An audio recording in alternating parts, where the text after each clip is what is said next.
Everybody, welcome Angela, no Such Landerman.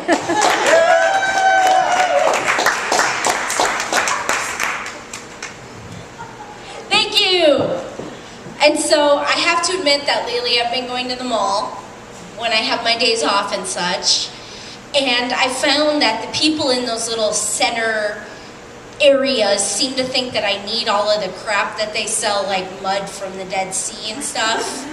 And they won't leave me alone. I must have, like, I will buy it tattooed across my chest. And so they keep following me and I can't get rid of them. But there's one way that I can do it. And I found that it works every time. When they come near me, I get this look on my face. And then I yell, stranger danger, stranger danger. And they just flee. And then right after that, I went to the food court, and this guy kind of waddles up behind me. And he's quite a big man, and his belly is hanging out from the bottom of his shirt. And across the front it says, guess. And never one to back down from a challenge, I said, mid-30s, early 40s, living with your mom, unemployed mall rat, which apparently was not funny to him. But I found that a lot of designers probably shouldn't put their names on things, one of which I would think would be Vera Wang, because no one wants a giant wang on their shirt. And then I started thinking, what people should really market products? For instance, Brad Pitt. He should market deodorant, and he could call it Pitt for your pits. And we have Arnold Schwarzenegger paternity tests, or Mel Gibson, he could do the Hebrew National, hot dogs.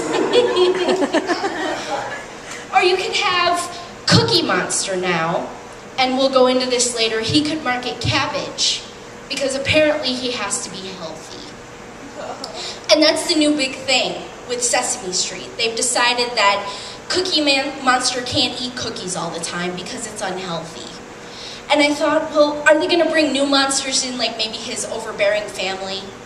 You know, and it would be like Veggie Monster or Paleo Monster in Little Caveman suit, or Vegan Monster, Veggie Monster. And of course, if you're a monster on Sesame Street, you have to have a song. And so I thought, what song would Veggie Monster sing? And I know a lot of vegetarians, and we differ on one very specific aspect, and that is, I believe if you weren't supposed to eat animals, they wouldn't be made of meat. And so I thought, what would they sing? And I came up with a little song, and this is what they would say.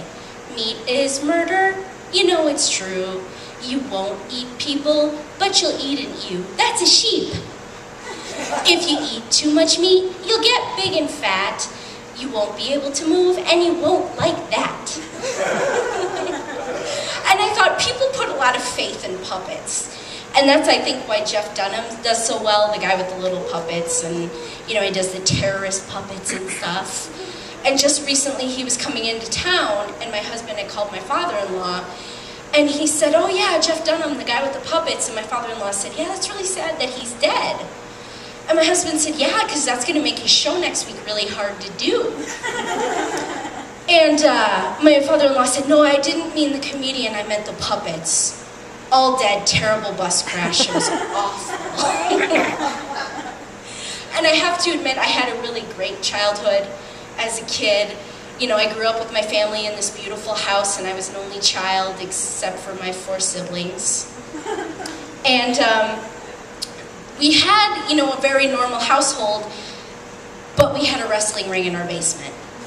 And that was kind of the way we would settle disputes. So when my siblings and I were fighting, my dad would grab us and drag us down, and he would be the ref, and he would say, okay, you're gonna fight it out. And so I had a method to win every fight. And that was, I would get my baby brother to come down and distract my dad. And while he was distracting whoever, you know, whatever I was fighting, I would hit them in the head with a folding chair, and then I would pin them to the floor, and my dad would turn around and count them out, and then my baby brother, who was always very helpful, would come over and squat down and fart in their face, and then he would yell, can you smell what Dominic is cooking? Thank you so much, that's my time.